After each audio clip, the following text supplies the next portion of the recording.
ಮತ್ತಷ್ಟು ತಾರಕಕ್ಕೇರಿದ ಡಿಕೆಶಿ ಎಚ್ಡಿಕೆ ಸಂಪತ್ತಿನ ಸಮರ. ಕೇಂದ್ರ ಮಂತ್ರಿ ವಿರುದ್ಧ ಬಂಡೆ ಗಣಿ ಬಾಂಬ್. ಎಲ್ಲಾದರೂ ಬಹಿರಂಗ ಚರ್ಚೆಗೆ ಸಿದ್ಧ ಎಂದ ಕೇಂದ್ರ ಮಂತ್ರಿ. ಡಿಕೆಶಿ ಎಚ್ಡಿಕೆ ಆಸ್ತಿ ಯುದ್ಧಕ್ಕೆ ಚೆಲುವರಾಯಸ್ವಾಮಿ ಎಂಟ್ರಿ. ಡಿಕೆಶಿ ಉದ್ಯಮಿ, ಹಾಗಾಗಿ ಆಸ್ತಿ ಮಾಡಿದ್ದಾರೆ. ನೀವು ಯಾವ ಬಿಸ್ನೆಸ್ನಿಂದ ಆಸ್ತಿ ಮಾಡಿದ್ದು? ಎಚ್ಡಿಕೆಗೆ ಪ್ರಶ್ನೆ.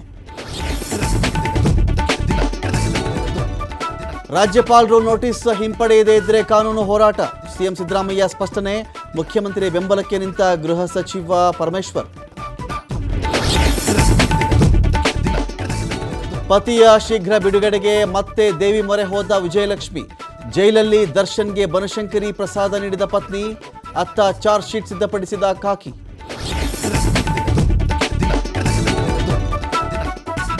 ಶ್ರೀಲಂಕಾ ಬೆನ್ನಲ್ಲೇ ಬಾಂಗ್ಲಾದೇಶದಲ್ಲಿ ಮತ್ತೆ ರಾಜಕೀಯ ಕ್ಷಿಪ್ರ ಕ್ರಾಂತಿ. ಪದವಿ ತ್ಯಜಿಸಿ ಪ್ರಧಾನಿ ಶೇಖ್ ಹಸೀನಾ ಪಲಾಯನ. ಭಾರತಕ್ಕೆ ಬಂದು ಲಂಡನ್ಗೆ ಪಯಣ.